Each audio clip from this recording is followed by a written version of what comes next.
Alright, everybody, what's going on? Welcome back to another episode of the Three Rivers Raiders here on localized content on YouTube, localized underscore content on Twitch. This time out, we're going to do a little recap episode as well as some simulation because we are calling it a season for some of our starters. Well, I say some of our starters, but it's going to be Chris Jones and it's going to be Ryan McCullough. Anybody else I really need to sit out? I mean, I guess Jaden Long can sit out. But as long as Chris Jones and Ryan McCullough are both in the reserves, then we're cool. We're just going to give them a rest the last 3 games of the year. Young as well.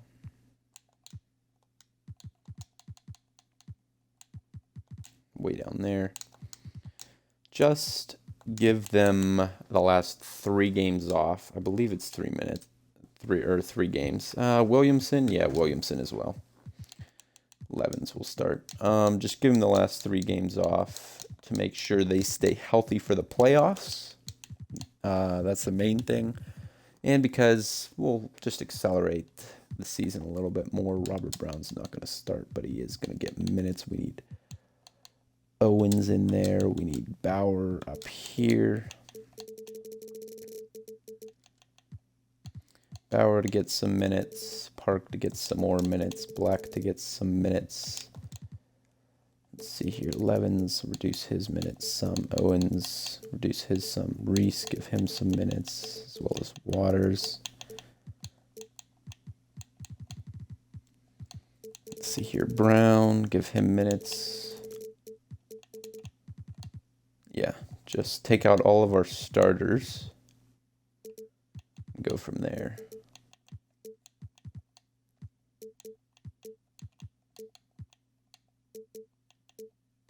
There we go.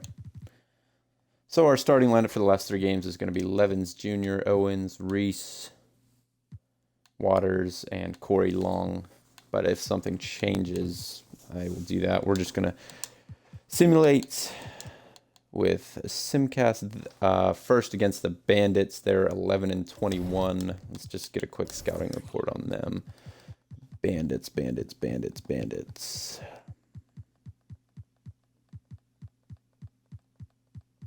Here they are, 11-21. They got Tony Hamilton, who's a 6'8" center, averaging 14-7, so he's pretty solid.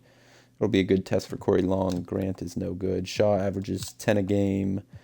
Pierce averages 10 a game, 8 points for Murphy. Main guy is Hamilton, but Pierce and Shaw as well, maybe even Murphy. Just keep an eye out for those guys. But we're going to simulate with Simcast, Bandits at Raiders.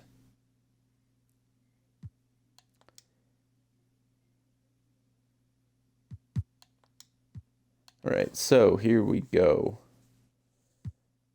We're going to start simulating. Just simulate the last 3 games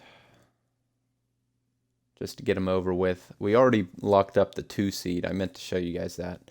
The best we can do is tie with the Bruins ahead of us, but even if we tie with them, they get the tiebreaker game because they beat us earlier in the year. And if we lose all 3 of these games, then we're cool as well, because we'll have 11 losses on the year, but the best team behind us, the 3rd seed, the best they can do is 12 losses. So we've locked up the 2 seed, and we might actually win this game here. It's really close. 14 seconds left, tie game. Let's jump in. I'm not going to play.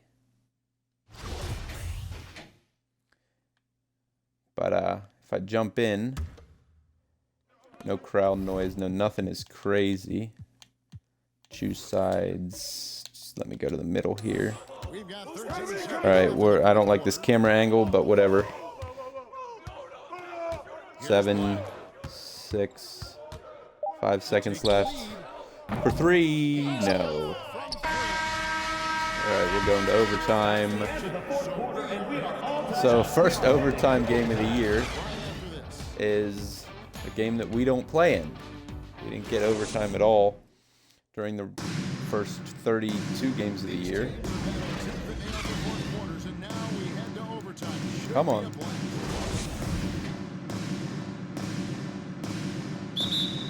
Did Corey Long foul out? He might have. He ain't starting. Can I get any other camera, please? Okay, thank you. All right, 4-minute overtime.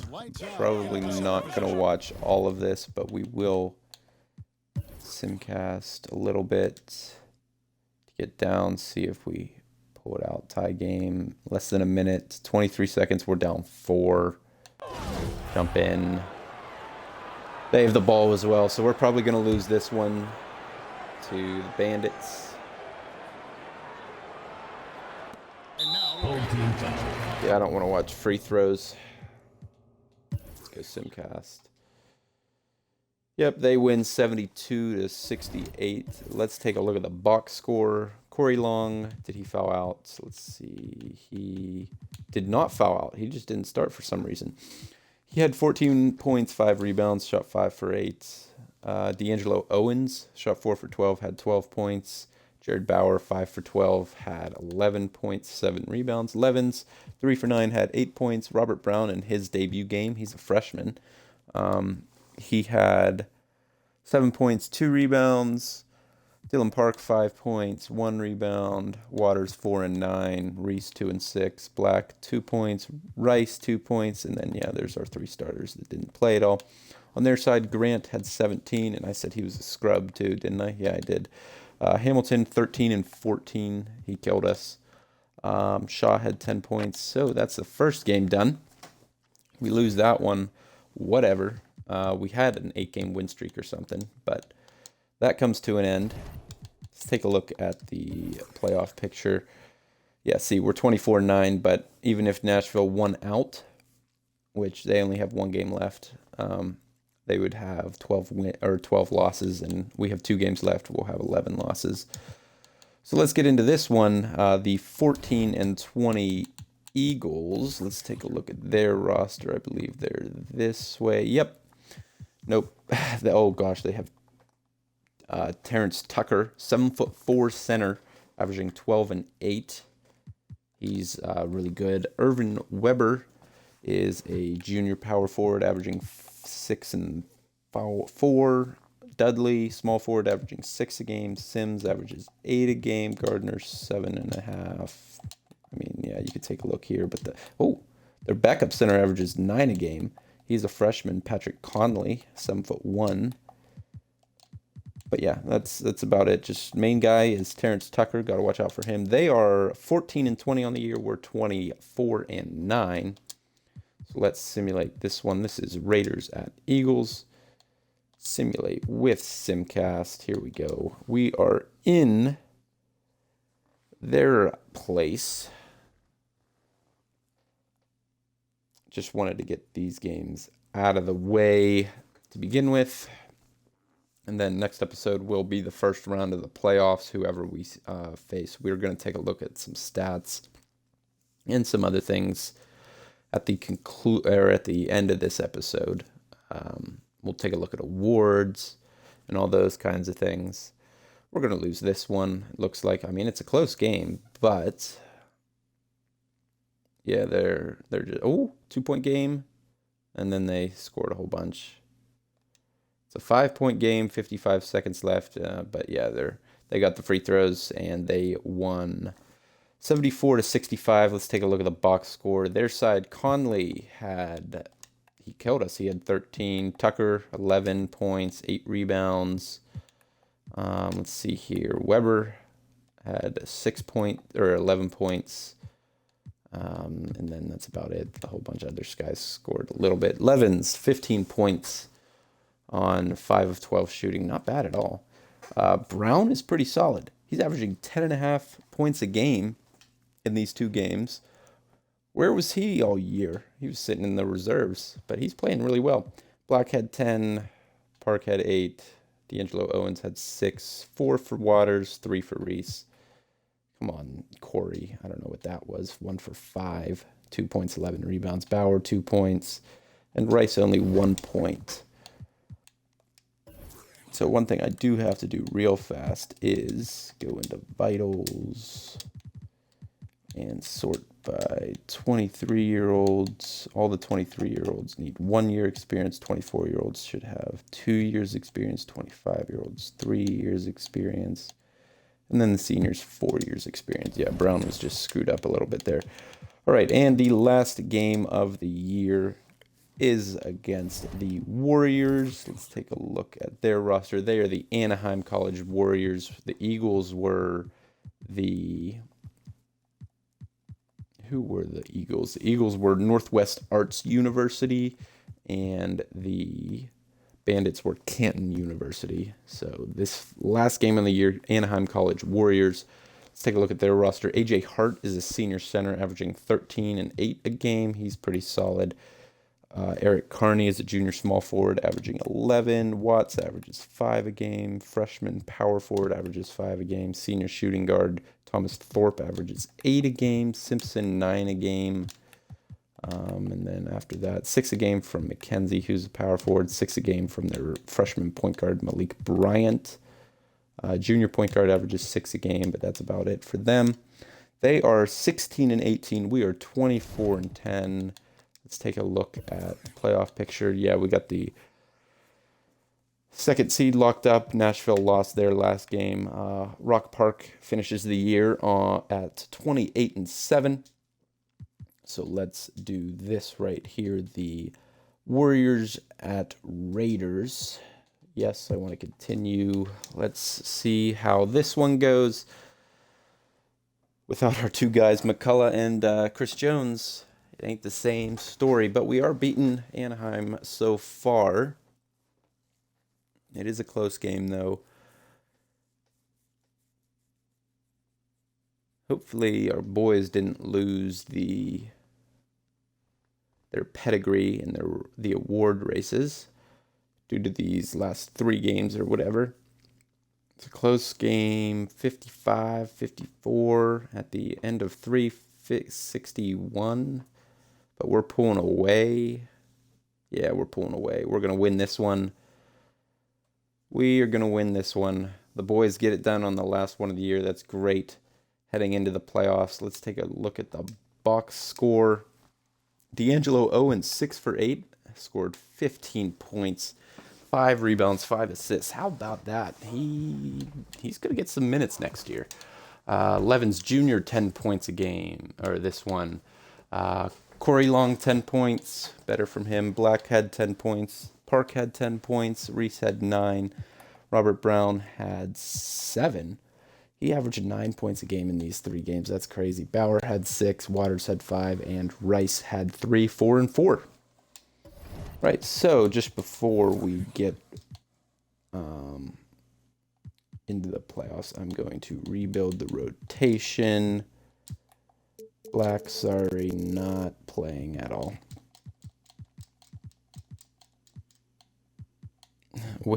I think it's funny how Williamson is not in the starting lineup, but he absolutely is our starting point guard. Owens is definitely not our shooting guard. That would be Young. Owens is not playing at all. We're just going back to our regular starting lineup.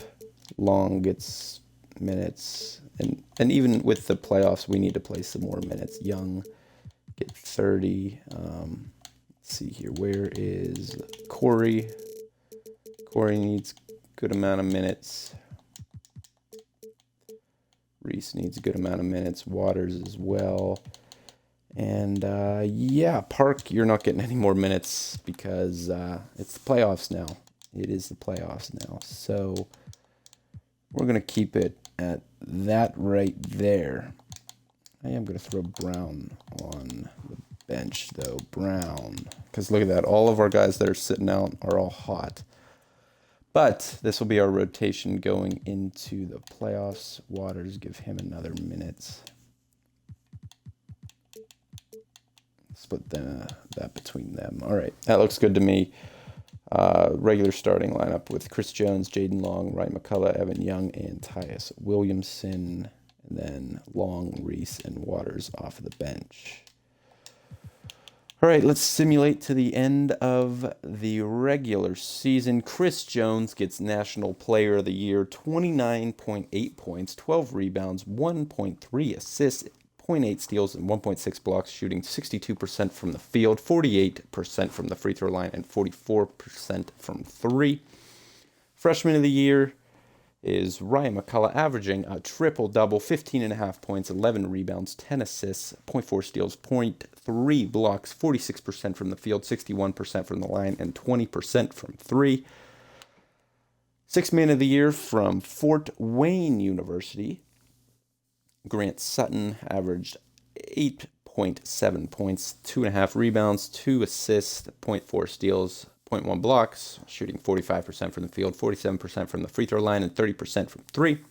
Defensive Player of the Year, Chris Jones. Already went through the stats, whatever. Most Improved Player, Chris Jones, duh.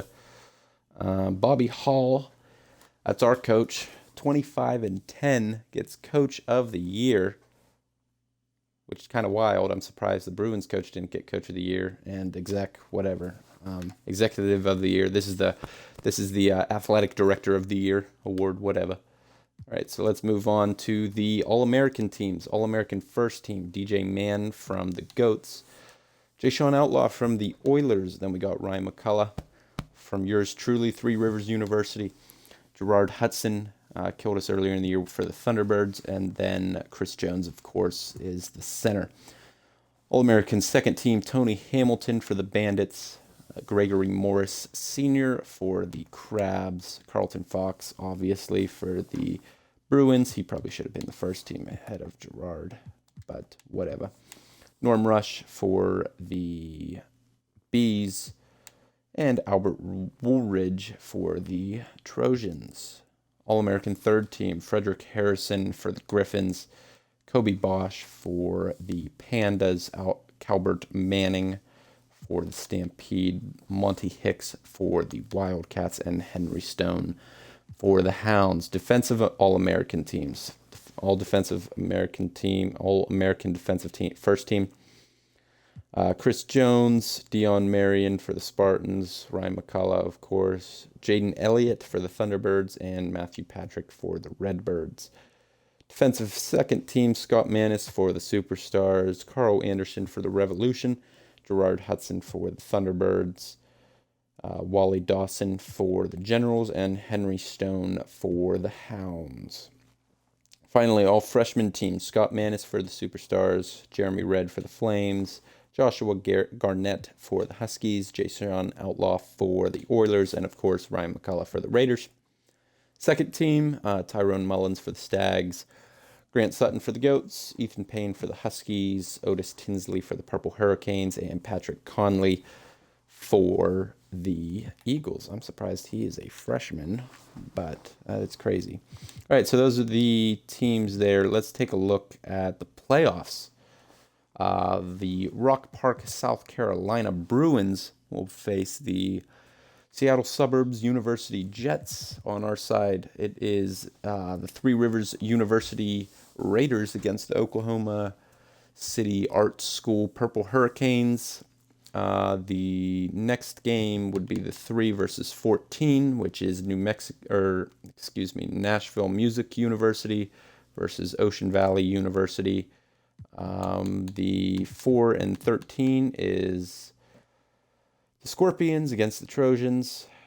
Let's see here. After that is 5 and 12, which is College of Jersey versus Fort Wayne. Then after that would be 6 and 11, which is the District Area University versus the Beavers. After that is the University of Hershey Grizzlies against the Redbirds of Albuquerque University. And then 8 versus 9 is the Thunderbirds against the Raleigh Arts University Revolution. We can take a look at that right here. 16 teams that made the playoffs. You needed a positive record in order to make the playoffs. All the below 500 teams did not make the playoffs. Worst teams in the country were the Hounds, Bandits, and the Titans. Best team in the league, of course, was the Rock Park, South Carolina Bruins with a 28-7 record. We followed that up with 25-10. We'll just scroll through real quick. I already read all these teams out, but a lot of similar records. But yeah, every single team that made the playoffs had a above 500 record. One final thing I want to do. League leaders. We're going to go stats per game. League leaders first in points per game. Chris Jones, number. We were at number 2 with 15. DJ Mann 3, Norm Rush 4, Jeremy Carr 5. And how many players scored in double figures on the year? There were 49 players that scored in double figures over the 35-game season. Now, rebounds. Chris Jones, Ryan McCullough, number 1 and 2. Of course, Henry Stone was number 3 with 8.6. Terrence Tucker, and then Marshall Barker, number 5. Assists per game. Yours truly, Ryan McCullough, led the league in assists at 10.4. After that, it was Jay-Sean Outlaw and Chris Sparks. Then Scott Manis and Kobe Bosch. Steals per game. Jay-Sean Outlaw, number 1. Kobe Bosch, number 2. Elliott here at number 3. Frederick Harrison, number 4. And Troy Davis, number 5. Blocks per game. Chris Jones led the nation in blocks per game at 1.6. Then it was Dion Marion, Jonathan Cheeks, Lauren Walker, and Trevor Ford. Turnovers, yeah. Look at that. We had 5 turnovers a game versus second at 1.9, which is just crazy. Fouls per game. Henry Stone led the country in fouls per game at 3.0. Field goal percentage, Chris Jones led the entire country. Field goal percentage at 62%. Also field goals per game at 13, nearly more than double how many field goals I scored. But he also shot the most at 21 times per game. 3-point percentage, best 3-point shooters. I mean, Jones should be up here at number 2, but Walker led the league in 3-point percentage. 3-pointers made. Corey McDonald led the country, but he also led the country in attempts. Free throw percentage. Watkins led the country at 91.9%, but Chris Jones and Ryan McCullough very neck and neck. Free throws made per game, but Chris Jones, of course, shot the most. Points allowed per game. I led the league in that, which is not great. Least points per game, that qualified would be Jared Bauer, but who cares? Plus minus, Chris Jones and Jaden Long. Of course, the top 5 is our entire starting lineup, but Jaden Long is number 2, right behind Chris Jones. Let's take a look at my team's stats, starting with totals. Chris Jones scored 924 points this year, had 374 rebounds, 41 assists, 25 steals, 49 blocks, 49 turnovers. He made 16 of 36 threes. He made 400 total field goals, 100 free throws. Hey, how about that? We both made exactly 100 free throws. That's kind of crazy. He had 23 double-doubles. Now let's take a look at my stats. I had 26 double-doubles, 15 of which were triple-doubles. I made 100 free throws. I made 9 of 44 threes, which kind of sucks. I made 194 field goals. Other stats, I scored 497 points, had 354 rebounds, 333 assists, had 12 steals, 10 blocks, 169 turnovers, which is crazy. Anybody else really notable in the totals? No, I'm going to go to this. Let's read down points per game. Chris Jones, 29.8. I had 15.5. Robert Brown in his 3 games averaged 9 a game. Williamson in 32 games averaged 7. Corey Long, 6.3. Reese, 5.3. Young, 4.9. Dion Waters, 4.7. Jaden Long, 4.4. Jonathan Levins, 3.8 in 11 games. Park averaged 2.9. Bauer, 2.9. D'Angelo Owens, 2.8. David Black, 2.7. Rice and whole bunch of garbage, but I believe that's all I want to cover now.